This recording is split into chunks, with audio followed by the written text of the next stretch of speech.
Hello everyone, welcome back to Frescon Academy. This is Priyanka Das, your bio teacher, and we are studying one of the most interesting topics, that is human health and diseases, right? So again, if you like our channel, if you like the content, please like, share, subscribe, comment on this so that we can give you more and more better content. Okay, so we can give you more content, better content. Now let us just see हमने क्या देखा last lecture में. हमने last lecture में देखा about AIDS. हमने last lecture में देखा काफी कुछ about the different type of protozoan as well as helminth diseases, right? Today we will be talking about one more interesting disease that is called as cancer. Okay, cancer सुनते बराबर बहुत डर लगने लगता है हमें. Why? Because it is one of the most dreaded disease. And people these days are suffering. I mean, a lot of people are suffering from cancer. So let us talk about cancer, what exactly it is, okay? So cancer is one disease which is very difficult to cure, okay? अब ये cancer होता क्या है? Cancer is nothing but simply uncontrolled cell division. So what is cancer? Uncontrolled cell division. अब तुम बोलोगे ma'am uncontrolled cell division ऐसा कैसे? रिमेम्बर, हमारी बॉडी में है 60 to 90 ट्रिलियन सेल्स, मतलब बहुत सारे सेल्स. बट ये सारे सेल्स को पता है कि कितनी बार डिवाइड करना है, कब डिवाइड करना है और कब मर जाना है. Every cell has something called as the cell cycle, and the cell cycle is always under control. And after certain time you will see that the cells will die. They will die a natural death, जिसको हम बोलेंगे apoptosis. So normally cell को पता होता है कब करना है apoptosis, okay? But in case of cancer, you will see that the cell's potential to control the cell cycle is lost. कहीं ना कहीं सेल अपना सेल साइकिल कंट्रोल नहीं कर पाता है, मतलब it will just keep on dividing rapidly dividing, और जब वो बहुत बार डिवाइड करेगा अल्टीमेटली उसका कंट्रोल ओवर द डेथ और अपोप्टोसिस इज आल्सो लॉस्ट. मतलब the cells will undergo uncontrolled cell division and they won't die, that is they will not undergo apoptosis. अच्छा, इस केस में क्या होगा? इस केस में सपोज यहाँ पे ओके, यहाँ का एक पर्टिकुलर सेल स्टार्ट्स डिवाइडिंग. अगर यहाँ का एक सेल स्टार्ट्स डिवाइडिंग तो डोंट यू थिंक सो यहाँ पे धीरे धीरे मास ऑफ सेल जमा होने लगेगा. ये जो मास ऑफ सेल है इसको हम बोलेंगे ट्यूमर. इनिशियली ये जो ट्यूमर होगा वो बहुत छोटा सा होगा, मे बी अननोटिस जाएगा, तुम्हें लगेगा एक छोटा सा फोड़ा हुआ है. But over a period of time, क्योंकि सेल्स मर नहीं रहे हैं एंड क्योंकि अनकंट्रोलेबली डिवाइड कर रहे हैं, the tumour will increase in size. And that is what is a problem, okay?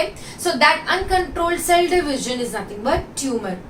This tumor या uncontrolled cell division से बनने वाला जो मास है, कैंसरस सेल का मास है, उसको हम बोलेंगे नियोप्लाज्म. क्या बोलेंगे?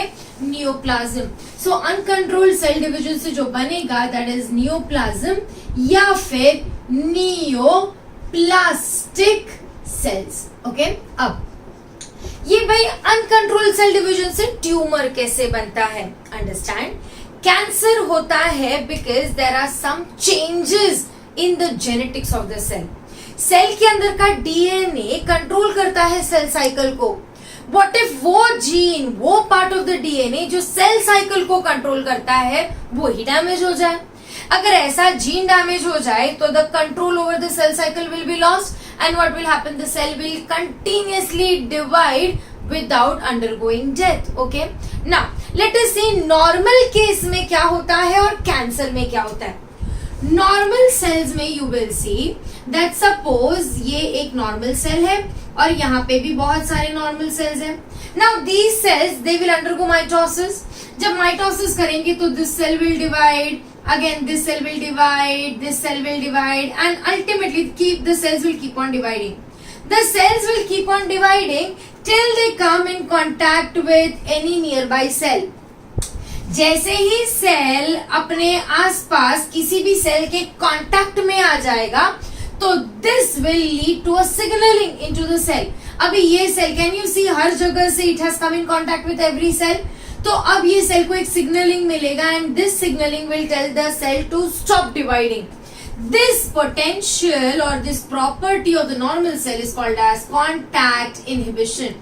So normal cells करते हैं contact inhibition, मतलब वो एक single layer बनाएंगे और आसपास अगर हर जगह से they come in contact with the cell, they will stop dividing. Cancerous cell में सबसे पहले तो भाई ये कॉन्टैक्ट इनहिबिशन उड़ जाता है, मतलब कैंसरस सेल में अगर ये सेल के अंदर डीएनए डैमेज हुआ है तो this cell will not stop dividing on contact. ये क्या करेगा, कंटिन्यूसली डिवाइड करते रहेगा. अभी इधर आजू बाजू तो जगह नहीं है, so what will happen, it will start dividing and it will start forming a mass of cell in that place, and that is what is called as a tumor. So contact inhibition is lost. अब दूसरी चीज you will see that अब तक के ये सारे sales को nourishment कौन पहुंचा रहा था, ब्लड वेसल्स पहुंचा रही थी, राइट? अब जब ये इतना सारा मास ऑफ सेल जमा होगा तो सेल को डिवाइड करने के लिए नरिशमेंट चाहिए, मतलब उसको क्या चाहिए, उसको चाहिए ब्लड वेसल्स. तो these neoplastic sales they will start secreting certain chemicals. ये केमिकल्स क्या करेंगे, ये केमिकल्स ये ब्लड वेसल्स को इसके आसपास डेवलप करने लगाएंगे, मतलब they will cause a need, they will make a create a need जिसके through the blood vessels will start forming near these neoplastic cells, जिसकी वजह से now these neoplastic cells can easily get their nourishment. This process is called as angiogenesis. Angiogenesis is nothing but generation of the blood vessels. So सबसे पहले तो contact inhibition will be lost. Second, there will be angiogenesis, and that is what happens in cancer. And this is how the tumor will begin to increase in size. अब ये जो tumour बना है ना, ये दो टाइप का tumour होता है. So basically there are two types of tumors. One is called as benign tumor and the other is called as malignant tumor. अब भाई बेनाइन और मैलिग्नेंट में डिफरेंस क्या है? बेनाइन एक ऐसा ट्यूमर है which is slow growing tumour, मतलब बहुत ही धीरे धीरे ग्रो करता है, स्लो ग्रोइंग है, बहुत ज्यादा भी ग्रो नहीं करता है, okay, and that is the reason it will not cause major damage. Benign tumour is slow growing and it is localised, वो जिधर बना उधर के उधर ही रहेगा, so it is a localised tumour, okay. Benign tumour generally can be removed through surgery, okay. benign tumor ज्यादा कुछ नुकसान नहीं पहुंचाता है except for a few cases, जैसे कि suppose there is a brain tumor. Brain का tumor is a benign tumor, मतलब वहीं के वहीं लोकलाइज ट्यूमर है, बट वो क्या करेगा, ब्रेन के सेल्स को, ब्रेन के पार्ट्स को कंप्रेस करने लगेगा. अगर यहाँ पे ये ट्यूमर बढ़ते जाएगा तो it will start coming in contact with the hard skull and the brain will be damage, okay. So benign tumor is generally slow growing, it is a localized tumor, generally it is not fatal, मतलब generally इससे कोई मरता नहीं है, so generally not fatal except for a few cases like your brain tumor, जहाँ पे your brain will start hammering into your head, skull, and that is how the brain will be damaged. So except for some cases, yes, it is fatal. Now let us talk about malignant.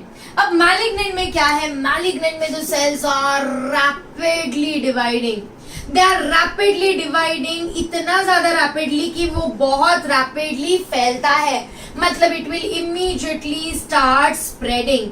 अच्छा, अब जब ये spread करने लगेगा, मतलब यहाँ पे बहुत ज्यादा ट्यूमरस सेल्स बन जाएंगे, तो what will happen, don't you think so, these cells will try and compete with the normal cells.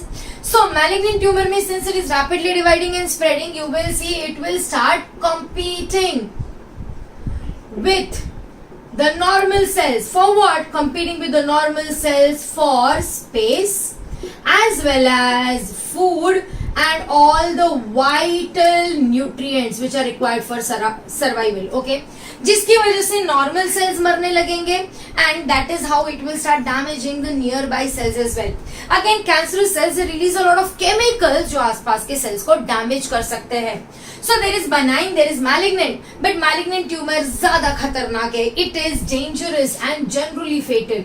अच्छा, why it is dangerous and generally fatal, क्योंकि मैलिग्नेंट ट्यूमर इतने रैपिडली डिवाइड कर रहा है दैट some cells, imagine ये tumour है और ये कैंसरस सेल्स है ना, these are the cells which have lost their control over cell division.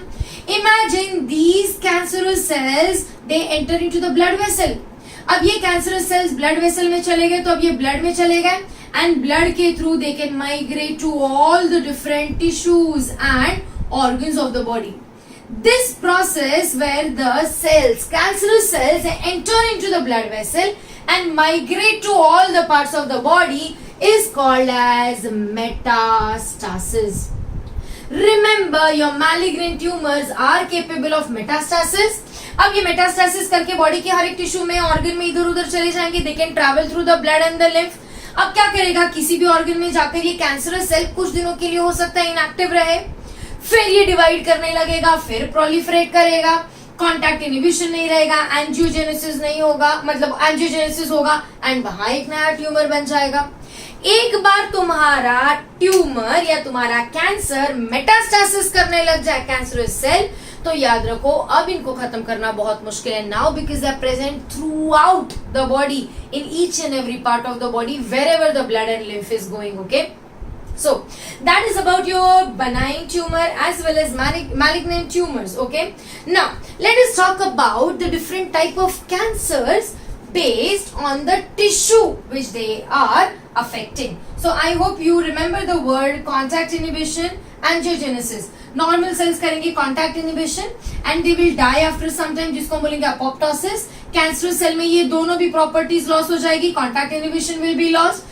The property of apoptosis, that is natural death, as well as control over cell division will be lost. Then धीरे धीरे the cells will increase in number and they will cause angiogenesis, that is development of blood vessels, and after some time the malignant tumors can undergo what? Metastasis. Okay, now let us see what are the different type of cancers based on the tissue. कौन से tissue के basis पर cancer को हम क्या नाम देते हैं. Okay, now based on the type of tissues affected, okay, types of tissues affected, you know that there are different type of tissues in our body, that is connective tissue, epithelial tissue, muscular tissue, etc. Based on the tissue, the first one that we are going to talk about is sarcoma. Sarcoma is the cancer of the connective tissue. तो हमारे जितने भी connective tissues है, अगर इसके sales uncontrolled cell division करने लगे तो उसको हम बोलेंगे सार्कोमा. अब कनेक्टिव टिश्यू में भाई क्या क्या आता है? कनेक्टिव टिश्यू में आता है तुम्हारा बोन, आता है cartilage, right. So let us see, connective tissue में अगर ये बोन का कैंसर है तो उसको हम बोलेंगे osteosarcoma. Okay, sarcoma because it is a connective tissue का कैंसर. सो ऑस्टियोसार्कोमा. अगर ये कार्टिलेज का है तो इसको हम बोलेंगे कॉन्ड्रोसार्कोमा. ओके, सो बोन है तो ऑस्टियोसार्कोमा, कार्टिलेज है तो कॉन्ड्रोसार्कोमा. सिमिलरली अगर ये मसल्स का है तो उसको हम बोलेंगे myxosarcoma. Are you able to understand? So these are the different type of sarcomas. Okay, अब चलते, अच्छा एडिपोज टिश्यू का भी हो सकता है. एडिपोज टिश्यू का भी अगर सार्कोमा होगा तो उसको हम बोलेंगे liposarcoma because adipose tissue has a lot of lipids. चलो चलते हैं नेक्स्ट टाइप जिसको हम बोलेंगे carcinoma. Carcinoma is the cancer of the epithelial tissue. Remember, how do I remember? Carcinoma C. Okay, connective का नहीं है. Carcinoma is epithelial. Okay, अब चलते हैं carcinoma, that is epithelial. Epithelial मतलब outer covering of the body. तो हमारा जो भी स्किन कैंसर है that is carcinoma. Okay, similarly carcinoma includes epithelial cancer of the epithelial of different organs, जैसे कि breast cancer. Again there is your lung cancer. Okay, lung cancer. Then there is your colon cancer. All of these, colon मतलब हमारा intestinal cancer. So all of these are types of carcinoma. Now let us talk about some other type of tissue cancer. The other one is called as adenoma. Acha, what is adenoma? Adenoma is the cancer of the endocrine glands. Okay, या फिर basically glands.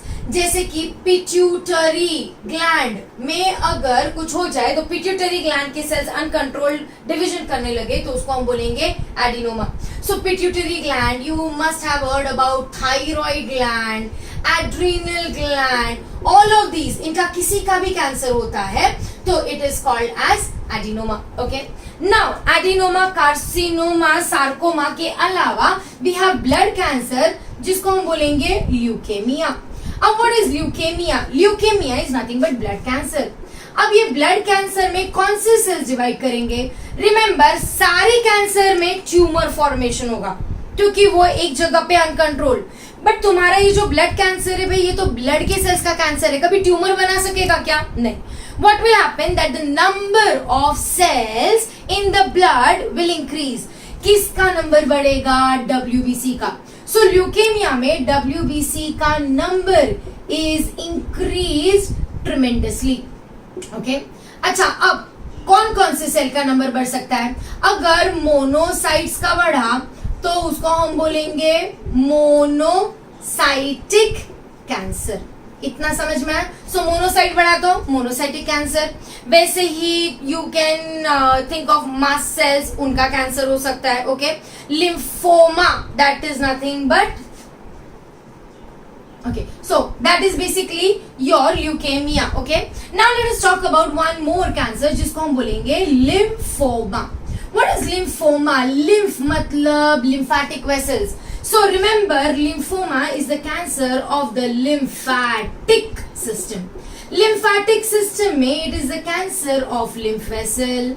It is the cancer of lymph nodes. It is the cancer of lymph organs like your bone marrow. It is the cancer of your spleen, etc. So these are the different type of cancers, that is sarcoma, carcinoma, adenoma, leukemia and lymphoma, based on the type of tissue which it is infecting or which it is affecting. Okay, now let us talk about the different type of agents which are causing this cancer. Okay, तो ऐसे कौन से agents हैं जो ये cancer cause कर सकते हैं? Cancer can be caused by a lot of agents and these cancer causing agents are called as carcinogen. What exactly are carcinogen? Carcinogen are cancer causing agents. Okay, अब क्या क्या cancer cause कर सकता है? सबसे पहले तो cancer can be caused by a lot of radiation. Okay, so cancer can be caused by a lot of radiations. Radiations में कौन कौन से रेडिएशंस? भाई हमने अक्सर सुना होगा दैट हमें यूवी रेडिएशन में नहीं जाना चाहिए because it can cause skin cancer.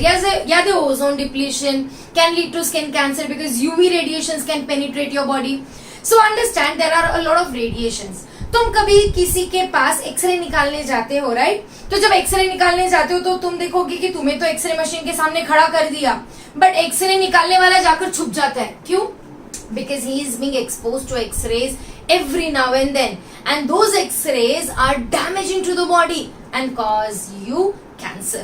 So radiations में there are some ionizing radiations. Ionizing radiations में आते हैं हमारे X-rays and gamma rays. So X-rays and gamma rays are ionizing radiations. Similarly, non-ionizing radiations. Non-ionizing radiations में आते हैं हमारे UV radiations, and all of these are capable of causing what? Skin cancer. अच्छा, और क्या है जो तुम्हें कैंसर कॉज कर सकता है? Cancer can be caused due to a lot of viruses as well. Okay, so there are a lot of viruses which can cause you cancer. For example, there are certain diseases जिसके साथ associated होता है cancer, जैसे कि generally HIV किसी को होता है, एड्स किसी को होता है, तो उसको होता है कापोसिस सार्कोमा नाम का cancer, right? So there are certain viruses जिनके इन्फेक्शन से भी कैंसर हो सकता है, जैसे कि there is something called as Epstein Barr virus. Epstein Barr virus, that is EBV, can also lead to cancer. Again, similarly, there is something called as human papilloma virus. Human papilloma virus, that is HPV, can also lead to cancer. Then there is hepatitis B virus. Hepatitis B virus, also abbreviated as HBV, okay, will also lead to cancer. So ये viruses जब हमारी body में जाते हैं तो they have the potential to damage the DNA which controls cell cycle. Now इसके अलावा do you know that there are some genes जो हमारी body के अंदर ही है जो हमें कैंसर कॉज कर सकता है. For example we have genes जिसको हम बोलेंगे oncogenes. Remember the word oncogenes, remember the word onco, okay. याद रखो वायरसेस में ये सारे वायरस के पास कुछ स्पेशल जीन्स है जिसको हम लोग बोलेंगे वायरल ऑन्कोजीन, मतलब ऐसे जीन वायरसेस के which can lead to cancer. Similarly हमारी बॉडी में जो जीन्स है उनको हम बोलेंगे ऑन्कोजीन्स. अब हमारी बॉडी में ऐसे बहुत सारे जीन्स है विच कंट्रोल सेल साइकिल. ऐसा कोई भी एक जीन डैमेज हो जाए तो it can lead to uncontrolled cell division. हमारी बॉडी में सेल डिवीजन कंट्रोल करने वाले बहुत सारे सेल साइकिल के जीन्स है, जैसे कि हमारे पास है साइक्लिन डी के jeans. We have genes called as RAS genes, okay. We have something called as RAV genes, okay. So there are a lot of RAS, RAV, etc. There are a lot of different genes. अगर ये genes damage हो जाए या ये genes activate हो जाए, these genes if they are activated, then they can lead to what? They can lead to uncontrolled cell division. हम सबकी बॉडी में ऑन्कोजीन्स है, बट जनरली हम सबके ऑन्कोजीन्स एक्टिव नहीं होते हैं. बट कहीं ना कहीं कैंसरस इज ऑल्सो जेनेटिक. अगर मेरे पेरेंट्स में या मेरे जीन्स में ये ऑन्कोजीन्स एक्टिवेट होने का पोटेंशियल रखते हैं, मतलब they are at a level जहां पे ये बहुत आसानी से एक्टिवेट हो सकते हैं due to these carcinogens, then I may suffer from the disease. So generally very high profile लोग क्या करते हैं, वो अपना पूरा जीनोम स्क्रीन कर लेते हैं. मतलब we will study something about human genome project, जहां पे हमें पता है कि हमें हर एक जीन का लोकेशन पता है. हमें ये भी पता है कि हमारे बॉडी में कौन कौन से genes are potential oncogenes, okay. So some people who have a lot of money and who are technologically advanced, what do they do, ये अपना पूरा जीनोम सीक्वेंस कर लेते हैं, स्क्रीन कर लेते हैं, and they try to identify कि उनकी बॉडी में कोई ऑन्कोजीन एक्टिवेट हो सकता है क्या. अगर ऐसा कोई एक्टिवेटेड ऑन्कोजीन है तो उसको सिंपली, मतलब वो पर्टिकुलर ऑर्गन जहां पे एक्टिवेट हो रहा है या हो सकता है, उसको तुम रिमूव कर सकते हो. So the screening of the oncogenes is also done. अच्छा, उसके अलावा हमने देखा रेडिएशन है, वायरसेस है, ऑन्कोजीन्स है, but the major reason for causing cancer are a lot of chemicals, okay. We come across a lot of chemicals and these chemicals they can lead to a cancer, okay. अब ये chemicals में क्या है, हम generally पीते हैं coffee that is having a lot of caffeine. हम generally खाते हैं तंबाकू, हम नहीं खाते बट बहुत लोग खाते हैं टोबैको, उसमें होता है nicotine. Remember chemicals like caffeine, nicotine are damaging, specially your nicotine is damaging, okay, to the body and can lead to cancer. So smoking of tobacco, that is cigarette, can lead to lung cancer. Chewing of tobacco can lead to mouth cancer, esophageal cancer, lip cancer, etc. इसके अलावा भी there are a lot of dyes and food products that we use. You must have heard about Ajinomoto. सुना तो होगा, Chinese में use करते थे पहले, बट अभी भी अक्रॉस द काउंटर जो लोकल चाइनीज मिलता है उसमें Ajinomoto adds to the flavour. Ajinomoto is known to have cancerous property and it can lead to development of colon cancer. Similarly, there are certain dyes that we use in our experiments. हम आगे future में पढ़ने वाले हैं एक die जिसका नाम है ethidium bromide, okay. Ethidium bromide is a dye and this ethidium bromide is again carcinogenic. इसीलिए जब भी ये एक्सपेरिमेंट्स करोगे तो you need to wear gloves because these dyes can lead to cancer.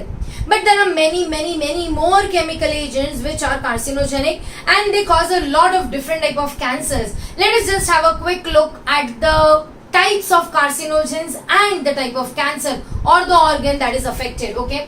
सबसे पहले केमिकल में let us talk about soot. Soot मतलब काला धुआं जो निकलता है.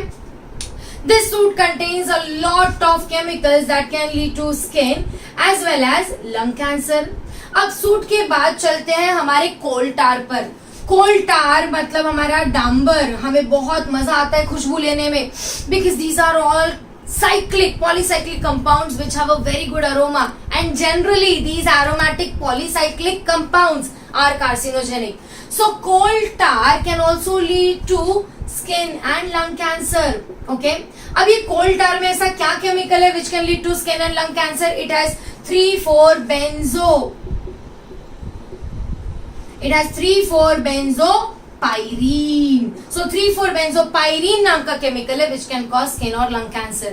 Then let us talk about some other compounds like your cadmium oxide. Cadmium oxide is a chemical that can cause cancer of the prostate gland. You will see generally males में prostate gland का problem पाया जाता है. Okay. Now, cadmium oxide के बाद we have cigarette smoke. How can we forget? So, cigarette smoke can cause you which cancer? It can cause you cancer of the lung. That is, it can cause you lung cancer. अभी तुम्हारी cigarette में क्या है? Cigarette में है एक nitrogen based compound जिसको हम बोलते हैं नाइट्रोजोडाइमिथिलिन. सो N nitrosodimethylene is the compound present in your cigarette smoke which can cause lung cancer. इसके अलावा we have something called as mustard gas. Mustard gas is again carcinogenic. Mustard gas causes cancer of the lungs. Okay. Mustard gas के अलावा let us see one or two more. Okay. You must have heard about cement industries जहाँ पे भर भर के asbestos use होता है. Asbestos causes definitely asbestosis, that is breathing disorder. At the same time, it will also cause lung cancer. Okay. Then we can talk about vinyl chloride. Vinyl chloride is a chemical which is used to make plastic. Polyvinyl chloride, PVC के हम pipes use करते हैं. Vinyl chloride का use और these carcinogens, if they are free, they can lead to liver cancer. Then we have certain chemicals like aflatoxin.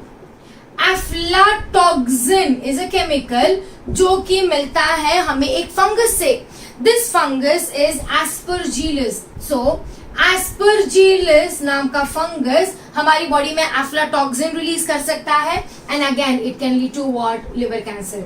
So these are a few chemicals. Okay, there are many more, but these are a few chemicals that can lead to cancer. Cancer can also be caused due to certain hormones. Okay, हमारे body में hormones are released in small quantities, but then अगर कुछ hormones excess में release हो, जैसे कि हमारा adenoma है, right? These can lead to cancer. For example, females में सबसे ज्यादा पाया जाने वाला कैंसर है breast cancer, and breast cancer is due to generally imbalance in the hormones. Okay, so imbalance of female hormones can lead to what? Breast cancer. Generally breast cancer किसको होता है? ब्रेस्ट कैंसर उन लोगों को होता है या उन लड़कियों को होता है जो बच्चा पैदा होने के बाद बच्चे को फीड नहीं कराती है. So if the females they are not feeding the child, okay, that can lead to breast cancer because that will lead to imbalance in the hormone. These are about the carcinogens, probable carcinogens, that is your radiations, your viruses, your oncogenes जो already तुम्हारे body में है but may get activated, and your chemicals. Okay, now let us talk about some other addictions of तुम्हारा cigarette and all can also lead to cancer. अब हमें cancer तो हो गया, सपोज कैंसर हो गया, अनकंट्रोल्ड सेल डिवीजन हो रहा है, but then how do we identify? See remember, बाहर अगर तुम्हें ट्यूमर दिख रहा है तो it is visible, but how do I know that internal there are tumours? अगर मुझे दिमाग दुख रहा है मतलब ब्रेन में प्रॉब्लम हो रहा है, if the headache is tremendous, then I may think that मेरे आंखों का नंबर बढ़ गया है या फिर स्ट्रेस है, but how do I know that it is not because of stress, it is because of cancer? So there are certain detection techniques. Let us talk about the detection techniques of cancer. Detection techniques में सबसे पहले अगर मुझे शक है कि cancer है तो हम क्या करेंगे? वो ऑर्गन से टिश्यू निकालेंगे. मतलब हमें लगता है कि लंग्स में प्रॉब्लम है तो we will remove some part of some tissue of that lungs. Okay, and that is called as biopsy. हमने सुना होगा ये, okay. Biopsy is nothing but removal of some tissue, okay. अब तुमने बायोप्सी तो कर लिया, अब बायोप्सी का क्या करोगे? तुम स्टडीज करोगे, टिश्यूज का स्टडी करोगे, पैथोलॉजिकल स्टडी करोगे, तो इसको हम बोलेंगे histopathological study. So we will do histopathological study of the tissue that we have removed, which we think is cancerous. अगर ये टिश्यू कैंसरस है तो डेफिनेटली कैंसरस सेल के सरफेस पर कुछ न कुछ अजीब से एंटीजेंस रहेंगे और ये एंटीजेंस को हम आसानी से आइडेंटिफाई कर सकते हैं, okay. How do we identify these, okay. सबसे पहले तो अगर मेरी बॉडी में कैंसरस सेल्स है तो उसने मेरे इम्यून सिस्टम को डेफिनेटली एक्टिवेट किया होगा, तो cancerous cell, okay, cancerous cell will show some antigens and my immune system, that is your B cells, will produce something called as antibodies. तो अगर हमें antibodies दिखती है against the cancerous antigen in the blood, that means definitely there is something wrong with the cells of the body, okay. Now उसके अलावा how do you identify? हमारे पास बहुत सारे मॉलिक्यूलर डायग्नोस्टिक टेक्निक्स है, ओके। मॉलिक्यूलर डायग्नोस्टिक टेक्निक्स क्या करते हैं? दे विल आइडेंटिफाई कि कौन सा जीन ऑन्कोजेनिक है, okay. So we have techniques like PCR, polymerase chain reaction, जो हम डिटेल में बाद में पढ़ेंगे। These type of techniques will identify कि कौन सा जीन म्यूटेट हुआ है and can it lead to cancer, okay. But there are some other techniques, okay. कई जगह पे हम बायोप्सी नहीं कर सकते, we can not remove the tissue. In that case हमें क्या करना पड़ता है? हमें करने पड़ते हैं कुछ test. So there are certain tests which can be done. For example we can do a test जिसको हम बोलेंगे CT scan. You must have heard the word CT scan. अब व्हाट एग्जैक्टली सिटी स्कैन? हम X rays pass करेंगे और ये x raise हमें बताएंगे कि हमारे टिश्यू में, मतलब एक्स रेज टकराएंगे, उसका हमें एक इमेज मिलेगा और उससे हमें पता चलेगा दैट वहां पे कुछ ट्यूमरस ग्रोथ है या एबनॉर्मल ग्रोथ है या नहीं। सीटी इज कंप्यूटेड टोमोग्राफी, ओके। उसके अलावा we can also do something called is MRI scan. सुना होगा, ये भी बड़े बड़े वर्ड्स हैं। MRI is magnetic resonance induction. यहाँ पे हम स्ट्रॉन्ग मैग्नेटिक फील्ड जनरेट करेंगे और ये जो रेडिएशंस है, ये रेडिएशंस पास होंगे through the tissue and they will show if there is some abnormality, if there is a mass of certain cells inside the organ. So we can do what? We can do radiology, we can do CT scan, we can go for MRI scans, okay? And that is how we can detect or identify the cells which have undergone cancerous, okay? Now हमने identify तो कर दिए, but चलो अब देखते हैं इसका treatment कैसे किया जाए। ट्रीटमेंट करने के लिए हमें सिंपली कुछ थेरेपीज लेनी पड़ेगी। Cancer can not be treated using only one technique, okay. सबसे पहले तो late us seed treatment. Treatment में अगर कोई भी कैंसरस लोकलाइज्ड है, ओके, एक ही जगह पर है, बेनाइन है, लोकलाइज्ड है, तो उसको हम लोग सर्जरी के थ्रू बाहर निकाल सकेंगे। So the first thing in treatment that we can do is we can undergo surgery if the tumor is benign, okay? Surgery में we can simply remove the tumor, but the problem is कई बार ये जो cancerous cells है, neoplastic cells है, ये body में फैल जाते हैं, तो हमें सर्जरी के साथ साथ बहुत सारी मेडिकेशंस भी लेनी पड़ सकती है। So the second thing that we do generally is chemotherapy. तुमने अक्सर सुना होगा कैंसर पेशेंट्स कीमो लेने जाते हैं, so that is nothing but chemotherapy. Chemotherapy में हम बहुत सारे ड्रग्स या मेडिसिन देंगे which will kill the cancerous cell. Cancerous cell और नॉर्मल सेल में डिफरेंस क्या है? एक तो एंटीजेंस अलग अलग रहेंगे और दूसरी चीज cancerous cells are rapidly dividing या प्रोलिफरेटिंग सेल्स, जबकि और normal cells they will divide at a normal rate. तो हम कीमोथेरेपी में स्पेशली ऐसे केमिकल्स देते हैं जो एक्टिवली डिवाइडिंग सेल्स को डैमेज करते हैं। सो कीमोथेरेपी में हम देते हैं medicine, combination of medicines, okay? One of the medicine that we give is called as mitotane. So mitotane नाम की एक medicine दे दोगे। उसके अलावा you can also use chemicals like vincristine and vinblastine, okay? Vincristine and vinblastine are chemicals which are given. And गजब की बात ये है, पता है ये किससे बनता है? Vincristine and vinblastine is obtained from a simple flower which we see every now and then.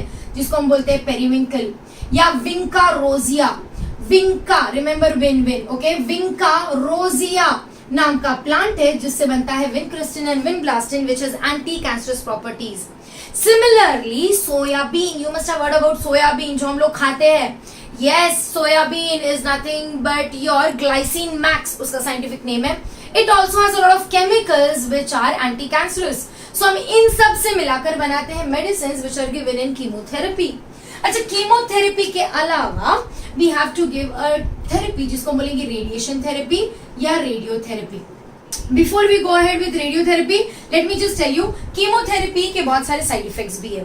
Chemotherapy में तुम्हारे RBCs are also rapidly dividing sales.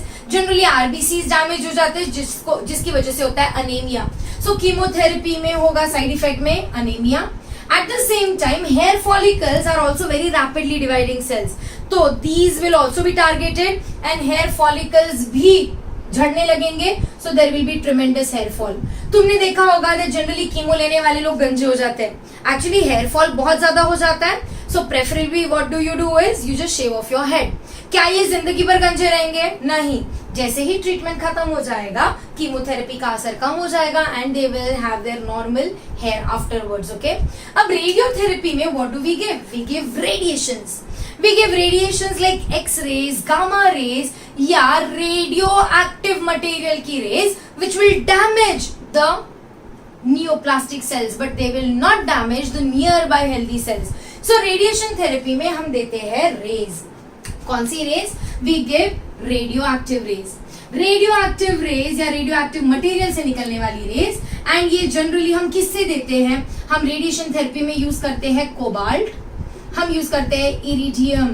Okay, सो हम यूज करते हैं कोबाल्ट, हम यूज करते हैं iridium and these are a few chemicals that can be used along with, of course how can I forget, along with iodine. Okay, so cobalt, iridium and iodine are used in the radioactive forms to treat the cancer. Along with this, okay, so we have seen surgery, chemotherapy, radiotherapy. Along with this we use one more therapy जिसको हम बोलेंगे immunotherapy. अब what is immunotherapy? Immunotherapy में हम कहीं ना कहीं हमारी इम्यून सिस्टम की मदद करेंगे. याद रखो, नॉर्मली हमारे बॉडी में जब भी कोई सेल कैंसरस होता है तो नेचुरल किलर सेल्स उनको ढूंढ ढूंढ के पकड़कर मार डालते हैं. बट तुम्हारे कैंसरस सेल्स, क्योंकि उनको जिंदा रहना है, they develop mechanisms through which they are not identified by the WBCs. So cancerous cells, they have mechanisms which will make them unidentifiable by the immune system. अब इम्यून सिस्टम नहीं identify कर पा रहा है, इसीलिए तो कैंसर बढ़ रहा है. क्यों ना हम इम्यून सिस्टम की मदद कर दें. तो हम इम्यूनोथेरेपी में देते हैं अल्फा इंटरफेरॉन जैसे केमिकल्स. अल्फा इंटरफेरॉन जैसे chemicals will help the immune system to identify the cancerous cells and to kill them. Okay, in सब के साथ we require something called as a supportive therapy. Supportive therapy is nothing but all the therapies together as well as trying to identify what will cause the cancer to develop a little less. Is there a way to prevent cancer? Yes, definitely there are ways to prevent cancer. Though it is genetic, though there is damage to the DNA, but अगर मैं बहुत ज्यादा UV radiation से खुद को expose ना करूं तो I can prevent skin cancer. अच्छा, मुझे रेडिएशन में जाना ही पड़ रहा है तो why not apply a sunscreen? You should apply a sunscreen all the time, even if you are at home. क्योंकि UV रेडिएशन को तो नहीं पता ना कि तुम घर के अंदर हो और तुम्हारे घर के अंदर पेनिट्रेट होकर नहीं आना है. So apply UV रेडिएशन से प्रोटेक्ट करने के लिए सनस्क्रीन. दूसरी चीज, we know a lot of cancer is caused due to addictive चीजें जैसे कि टोबैको या निकोटिन से होता है लंग कैंसर या फिर mouth cancer, lip cancer. So avoid using nicotine and nicotine based products. Okay, again we know alcohol abuse, मतलब बार बार अल्कोहल लेने से, बहुत ज्यादा क्वांटिटी में अल्कोहल लेने से लिवर खराब हो सकता है, इजोफेगस खराब हो सकता है. So please don't drink alcohol. Prevent yourself from the cancer caused by these things. We know a lot of steroids and drugs which are taken can also lead to cancer. So you can keep away from those steroids and drugs as well. Cancer is easily preventable, can be treated, but treatment can be done till a certain level. एक बार metastasis हो जाए और पूरी body में cancer के sales फैल जाए तो फिर तुम कितना भी उसको ट्रीटमेंट दो, कभी ना कभी किसी और बॉडी ऑर्गन में कैंसर रिलैप्स हो सकता है. And that is the reason treating cancer after metastasis is very difficult. So stay safe, stay away from all the different things that can lead to cancer and protect your body. Thank you.